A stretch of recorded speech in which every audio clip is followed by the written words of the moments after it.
नुकसान तो उठाना पड़ेगा किसान को ही। जी जी। थोड़ा सा खुला हुआ सींग जरूर है, बाकी इसके ये देखिए 11 महीने के एज में तनों का जो गैप है वो बहुत ही काबिल तारीफ है जी। दूसरी भैंस आपकी यहाँ पे जी। ये जो भैंस है ये अभी सेकंड लैक्टेशन में है जी जी। और ये हम यहाँ अपने यहाँ से बगल से ही है जी जी। और ये भी भैंस इसके भी दूध उत्पादन क्षमता बहुत अच्छा है जी जी। लगभग कितना दूध है इसका पर टाइम का है? जी पर टाइम का 6 लीटर। 6 लीटर जी। ठीक है। और अभी ये इसको बच्चा दिए लगभग 2.5 महीने से ऊपर हो रहा है और अभी भी मतलब 5 लीटर टाइम का दूध। जी जी। अच्छा, यहाँ पर मैं फिर आपको एक चीज़ नोटिस के तौर पे बात करना चाहूँगा। ये जो बच्चा है इसका फादर साइड कौन है पता है आपको? जी नहीं, क्योंकि मैं इस भैंस को ही परचेज जी जी। तो बताइए कि थोड़े चंद पैसों की वजह से जी या अच्छे सीमन के अभाव में जो ये रिजल्ट है आपको किस हद तक सही लग रहा है? क्या कुछ आपको इसमें दिख रहा है कि क्या करना चाहिए था किसान को? क्योंकि भैंस मैं यहाँ पे देख रहा हूँ बहुत अच्छी है। जिस हिसाब से भैंस है उस हिसाब से इसे किसान ध्यान नहीं देते हैं और वो मतलब किसी प्रकार का सीमेंट का यूज कर देते हैं और उस वजह से हमारी जो ब्रीड है, जो अगली जनरेशन है वो खराब हो जाती है। जी जी। तो इस चीज को ध्यान में रखते हुए हमें अच्छे सीमेंट जी मेरा भी यह अनुरोध रहेगा इस वीडियो के माध्यम से किसानों से कि कहीं ना कहीं सेलेक्टिव ब्रीडिंग पे ध्यान दिया जाए। अच्छे फूलों का हम चयन करें। जी जी। अच्छे सीमेंट यूज करें। जी जी। तभी हम कहीं ना कहीं जाके सक्सेस हो सकते हैं। जी जी जी। देखिए मैं जब आया था तो इसकी मिल्किंग होने वाली थी, टाइट अडर पूरे जोश में था। दूध निकालने के बाद एक सिकुड़ा हुआ अडर आप देख सकते हैं। यह कहीं ना कहीं दर्शाता है कि दूध की क्वालिटी जो है इसमें बहुत अच्छी है और पुट्ठे की चौड़ाई और ये लंबाई आप यहाँ पे देख सकते हैं, काफ़ी अच्छी लाजवाब काबिल तारीफ है। बिल्कुल एकदम शांत स्वभाव में। जी जी जी, काबिल तारीफ है। और ये भाई साहब का शेड है यहाँ पे, बहुत ही अच्छी व्यवस्था कर रखी है, कच्चे मिट्टी की व्यवस्था है, तो ये पशुओं के लिए बहुत ही आरामदायक होगा। और सामने 1-2 गायें और हैं, मैं दिखाना चाहूँगा।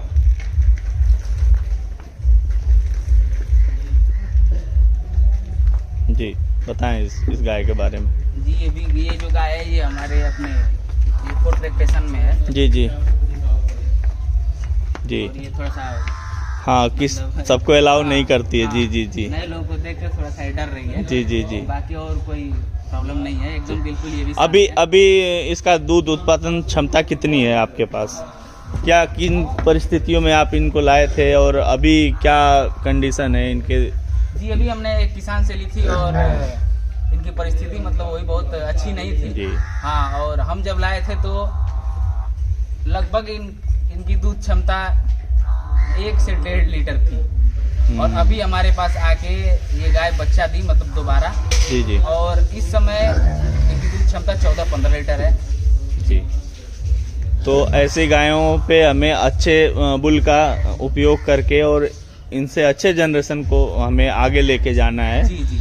और इस कार्य में मैं आपको देख रहा हूँ, वो कार्य बहुत ही लाजवाब मुझे लग रहा है और बधाई देता हूँ मैं आपको। और गौ माता से यही कामना रहेगी कि आप इसमें बहुत आगे जाएं। और इसी के साथ एक यहाँ पे गिर गौ माता मुझे दिखाई दे रही हैं, इनके बारे में डिटेल। तो अभी हाल ही में हमने परचेज करके लाया है। जी जी। ये भी अपने मतलब दूसरी ब्यात में है। जी जी। और ये भी काफी शांत है, जबकि मतलब ये थोड़ा सा आप नए हैं तो इस वजह से। जी जी जी। हाँ वो तो मैंने देखा आपकी गौशाला जो है कहीं ना कहीं एक साइड में खेतों में स्थित है। जी जी। यहाँ लोगों का आना जाना जरूर कम है इसलिए। जी जी। ये देखिए बाकी इन गौ माताओं में कोई प्रॉब्लम बनावट आप सुस्पष्ट देख सकते हैं, कितनी बढ़िया थन। इंटैक्ट अडर है, कोई पिलपिला और लटकता हुआ डर नहीं दिखा यहाँ पे। और इसी के साथ मैं माधव को दिखाना चाहूँगा एक बार फिर। माधव आपके गौशाला पे है, देख सकते हैं आप, पूरा गहरा काला रंग जो कि मजबूती का प्रतीक है। आप सुस्पष्ट देख सकते हैं यहाँ पे। मात्र 16 महीने की एज में, क्योंकि 15 महीने मेरे यहाँ था तब लगभग 1 महीने हुए होंगे यहाँ आए हुए लगभग। जी जी। तो ये देखिए माधव को, आगे अपने उत्तम कैरेक्टर ट्रांसफर करे और अच्छे किस्म की बच्चियां पैदा करे, इसलिए माधव पे अच्छा फोकस किया गया है। और माधव आपके श्री कृष्ण गोधाम गौशाला, श्री राधे कृष्ण गोधाम, श्री राधे कृष्ण गोधाम गौशाला का ये भावी नंदी है। तो इसके बारे में आप बताइए, अभी तक आपने 1 महीने में क्या कुछ इसको देखा है, क्या जाना है, क्या परखा है, इस पे कुछ अनुभव अपना जरूर शेयर करें।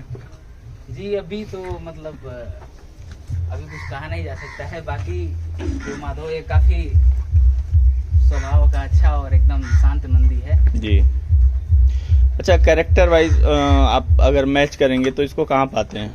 कैरेक्टर में अगर देखते हैं आपकी जो थार का कैरेक्टर है जी, उसमें आप को रैंकिंग करनी हो 1 से 10 तक, तो आप इसको कहाँ तक लेके पाएंगे कि ये कहाँ तक है? जी अगर उस हिसाब से देखा जाए तो माधव एकदम बिल्कुल 10 रैंकिंग पे है। जी जी। हाँ, क्योंकि इसके जो पूत के पांव पालने में दिखते हैं उस हिसाब से हमने देखा था, शांत जो बुल का एक कैरेक्टर होना चाहिए शांत, वो एकदम भरा हुआ है देखिए। और टेस्टिकल की बनावट आप यहाँ पे देख सकते हैं, 15-16 महीने में जो टेस्टिकल इसने डेवलप किया है वो बहुत ही रेयर ऑफ द रेयर दिखता है। और यह टेस्टिकल बुल के पुरुषोत्तम क्षमता को ही दर्शाता है और यही दिखाएगा कि आगे जो बच्चे आएंगे उनके ऑर्डर का क्या साइज होगा और किस तरीके का जाएगा। तो यह एक बुल का जब सिलेक्शन करते हैं तो सबसे अहम पॉइंट होता है टेस्टिकल, कैरेक्टर देखना होता है उसके उस ब्रीड में, उसके बाद टेस्टिकल की बनावट बहुत ही मायने रखती है। और कहीं ना कहीं ये जो काला रंग है यह दर्शाता है मजबूती को। यह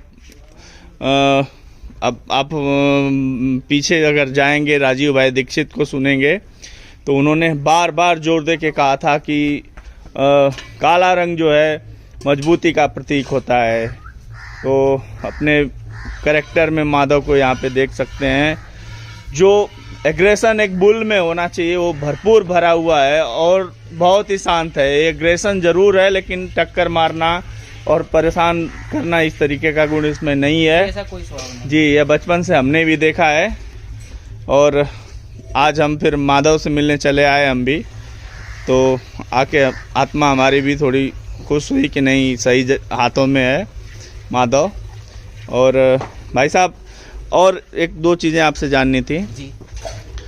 जो पहले की ट्रेडिशनल डेयरी होती थी और आज की जो डेयरी है इसमें आप क्या अंतर समझ पाए हैं अभी तक, जो पुराने समय में की जाती थी और आज का जो चलन है, आज का जो? सबसे पहले तो हम ये कह सकते हैं कि जैसे जो पहले किया जाता था जी, और तो वो मतलब उसमें जैसे जो ब्रीड है जी, जो ब्रीड का चयन है वो लोग अच्छे से नहीं कर पाते थे जी।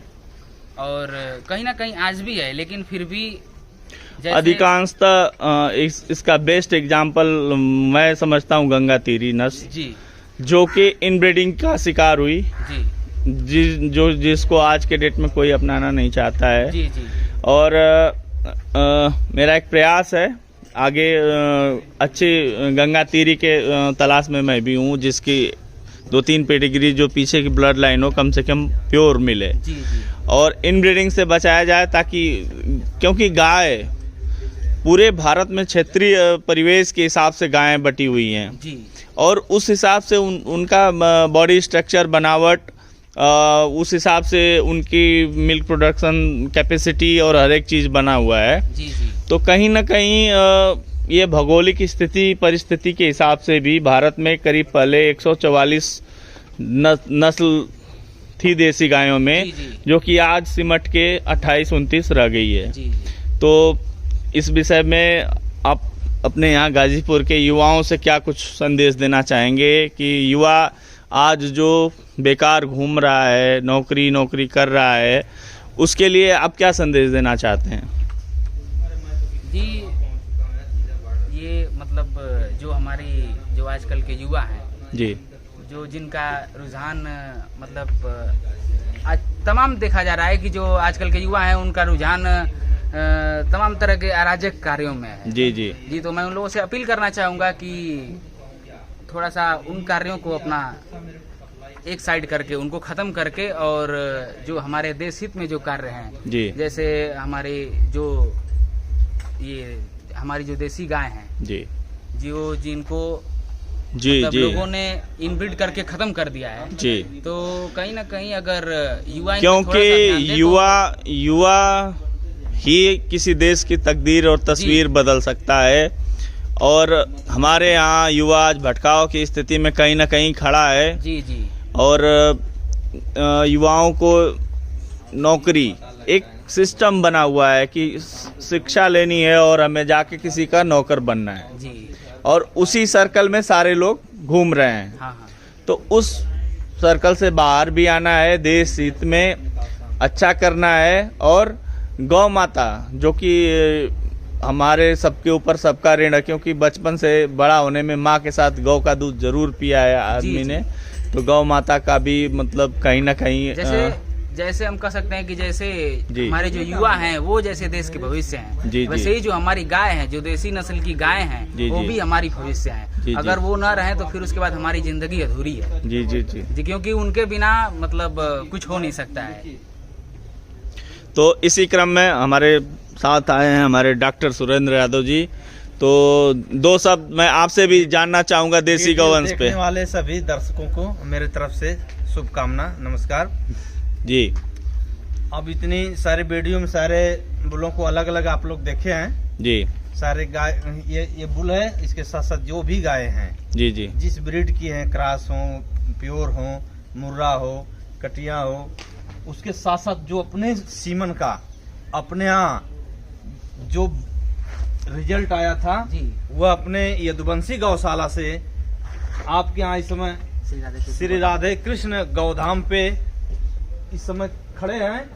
और इनसे हम लोग बहुत आशा और उम्मीद करते हैं कि आगे मालिक इन्हें हर तरह खुश रखें और यह ब्रीडिंग के लिए हमारे छोटे भाई साहब ने कदम उठा लिए हैं और इनकी सेवा करते रहेंगे। ऐसा नहीं है, तमाम बुल अभी हम गए थे गोरखपुर में जी, रामानंद यादव जी एक बुल तैयार किए थे, वो गिरनंदी था जी, और बहुत दुर्भाग्य था कि उस दिन वो घर पे नहीं थे, किसी कारण घर से बाहर गए थे। उसी दिन उनके बुल को चोरों ने उठा लिया। वह कोतवाली से लेकर के पुलिस चौकी तक परेशान है, लिंक मिल नहीं रहा है, उनका बुल गायब है। जी, जो कि अपने क्षेत्र गांव समाज के लिए वो बुल को पाल रखे थे कि वहाँ अच्छी ब्रीड क्योंकि मैं नेचुरल अपने इंसेमिनेशन के लिए सिर्फ हम ये कहना चाहते हैं कि सिर्फ एआई से ही सारे लोगों को निर्भर होना जरूरी नहीं है। जी, तो जहाँ असुविधा है वहाँ तो कृत्रिम गर्भाधान के माध्यम से रिजल्ट लिया जाता है। जी जी, लेकिन जहाँ सुविधा है हमें प्रयास करना है, अथक प्रयास करना है कि हम प्योर ब्रीड तैयार करें और उसे बचा करके संरक्षित रखें। तो और कहीं पहली बार मैं किसी कल और परसों गए थे। जी जी, बहुत मैं लेकिन डॉक्टर साहब मैं यहाँ पे मैं एक शब्द अपना कहना चाहूंगा। मैं पहली बार किसी ऐसे पशु डॉक्टर से मिल रहा हूँ जो ये वर्ड कर रहे हैं कि एआई पर ही निर्भर नहीं रहना है, हमें अपनी नस्लों को बचाना है, उनको तैयार भी करना है जी। तो इसके लिए मैं आपका बहुत बहुत साधुवाद देना चाहूँगा, क्योंकि आज के परिवेश में जो एआई टेक्नीशियन है वो दो पैसे के चक्कर में गलत सीमन और नस्लों को बिगाड़ने का भरपूर सहयोग कर रहे हैं। अब इनके यहाँ सीमन लगा है जी, मैंने वेरिफिकेशन किया हूँ जी, और सीमन लगा है और फिर कंपनी की टीम आएगी। आप मैंने तो लगाया नहीं है जी, पर जो सीमन लगाया है उस कंपनी की टीम आएगी, आपसे सर्वेक्षण करेगी जी, और आप लोग समझ लीजिएगा। इसमें मुझे इन्वॉल्व होने की जरूरत नहीं है, क्योंकि मैं भी एक एआई टेक्नीशियन छोटा हूँ जी, और मुझे भी आगे पेट पर्दे के लिए इसी क्षेत्र समाज में रहना है जी। लेकिन और फिलहाल देखिए हमारा प्रयास रहा गोरखपुर में गिरनंदी, हमने सुझाव दिया, उन्होंने गिरनंदी को तैयार किया। जैसे गिरनंदी पूरा परिपक्व हुआ वैसे ही उनकी एक सप्ताह हुई, अभी चोरी हुए, हमने उनसे फिर मिलने गया जी। मेरा कितना नुकसान हो, 4-6 हजार रुपये लग गए यहाँ से हमें जाने में 4 व्हीलर। जी जी, लेकिन हमने कहा कि मैं आऊंगा, थोड़ा सा सहानुभूति के लिए, अपना एक संबंध था। हाँ हाँ और दूसरा गिर नंदी अब यहाँ थारपाकर नंदी अब तैयार हम लोग कैसे तैयार किए हैं, आप इसको बचपन से देख रहे हैं। जी जी। जो आप लोग वीडियो में सुस्पष्ट देख रहे हैं, वीडियो के माध्यम से अनेकों बार दिखाया गया है माधव को। अब जितना इनको हमसे प्यार है, उतना जैसे परिवार के सदस्यों से होता है वैसे ही है। जी आप जी। लोग देख सकते हैं। ये हम सोचते हैं कि इस भारत में किसी कोने हो, जिले में कहीं भी हो, लेकिन इससे मिलने के लिए हम पहुंच जाऊंगा। जी जी। क्योंकि इन्हें तैयार करने में जो भी अपना जो आपका कार्य है, यहाँ पे जो रिजल्ट है वो यहाँ दर्शाता हुआ। और ये देखिए माधव का भी इनसे एक खास लगाव है माधव शुरू से, बचपन से। जी जी, बहुत ही काबिले तारीफ। और कहीं ना कहीं ये डॉक्टर साहब की मेहनत एक जरूर इस चीज को पुरजोर कहूंगा, मैं जोरदार तरीके से कहना चाहूंगा कि ऐसे AI टेक्नीशियन हर जिले में, हर क्षेत्र में और हर गांव में हो, तभी जाके हमारे भारत को फिर से समृद्ध भारत बनाया जा सकता है। अब देखिए, तो हम यही कहना चाहेंगे कि किसी भी कंपनी का जी सिलेक्टेड बुल, जी। चिन्हित बुल जी का सीमन अगर लगवाएं तो हर एक किसान भाई, जी डॉक्टर साहब से लेकर के जी जिस भी माध्यम से उसको स्पष्टीकरण समझ लें कि जो टीका हम लगवा रहे हैं, आने वाली प्रोजनी हमारी कैसी होगी, इसकी ब्लड लाइन, मिल्क लाइन क्या है। जी जी क्योंकि इनका पूरा सेट आप दिखा दीजिए। जी जी अगर इस गाय को, जी इतना बड़ी गाय है, अगर देखिए उसके साथ रिजल्ट आप दिखाइए। आइए हम दिखाते ये हैं देखिए। कि यहाँ ब्रीड पॉलिसी क्या है। जी जी, कहीं ना कहीं यह इनब्रीडिंग का, देखिए अब हम मिस ब्रीडिंग का शिकार हुई है गौ माता। सर जी, पशु मित्र के साथ साथ हमें उतना तो अथॉरिटी है नहीं, जी क्यों लेके AI टेक्नीशियन छोटा हूँ, जी लेकिन हम देख रहे हैं जिस ब्रीड की ये गाय है, जी इतना रुआबदार है, उसके नीचे जो काफ है उसको थोड़ा सा बच्चे को इधर से घुमा के लाइए। अब देख लीजिए कि इसमें रिजल्ट क्या है, होना क्या चाहिए। जी, कहीं ना कहीं यह मिस ब्रीडिंग का शिकार हुई है गौ माता। अब देखिए, देसी गौवंश सुस्पष्ट आप देख सकते हैं। यहाँ पर एक HF और जर्सी। अब हमें का अपने बच्चा। ब्रीड को बचाने के लिए किस रूल का जी सिद्धांत अपनाना चाहिए। जी। हमें बस यही ध्यान देना है कि जिस ब्रीड की गौ माता है, उस ब्रीड का अगर अच्छे बुलों का सीमन चूज करेंगे हम लोग, जी जी तो आने वाला रिजल्ट अच्छा होगा। जी जैसे इतनी ये जो आप गाय देख रहे हैं गौ माता को, जी जी उनके नीचे जो काफ है, बच्चा है, जी जी अब इसी से अंदाजा आप लगा सकते हैं कि हमें किस सीमन का प्रयोग करना चाहिए। जी जी हो सकता है इस पे हम हरियाणा लगा दें, जी थार लगा दें। जी। तो आपकी क्या सोच थी, इससे आगे कौन सा बच्चा ले सकते हैं, किस ब्रीड का। जी, हम इसको अपने देसी गोवंश में बढ़ावा करने के लिए ही हमने इस गाय को लाया है। बहुत तो अच्छा इसमें सिलेक्शन सीमन है आगे, आपका। देखिए अभी तो तैयार होने में नंदी को समय है। जी अगर कहीं नंदी मिल गया नेचुरल, जी तो पहली प्राथमिकता आपको है। जी। और नंदी न मिलने के अभाव में आपको कृत्रिम गर्भाधान कराना है। जी। तो कृत्रिम गर्भाधान जब कराएंगे तो किस ब्रीड का सिलेक्शन करेंगे, किस ब्रीड के सीमन को प्राथमिकता देंगे, आपकी क्या चॉइस है, क्या इच्छा है, ये बताइए आप। जी, हम थारपारकर सीमन का प्रयोग करना चाहते हैं इसमें। थार के अच्छे बुलों का सिलेक्शन सर ने बताया यहाँ पे। मैं आपको फिर एक बार दिखा दूं यहाँ गौ माता। अब देखिए, पूर्ण रूप से माथे में सुशोभित पोल आप यहाँ पे देख पा रहे हैं। सींगों की बनावट भी आप सुस्पष्ट देख पा रहे हैं। हम की पोजिशनिंग, आगे के पैरों की सिधाई में पूर्ण रूप से शांत, बहुत ही भव्य देसी गौ माता। लेकिन यहीं पे AI टेक्नीशियन की गलती कहा जाए, ये देखिए इसके नीचे जो बच्चा पैदा है वो HF और जर्सी का। अब देखिए, तो इसी क्रम में मैं एक चीज मैं आप लोगों से जानना चाहूँगा कि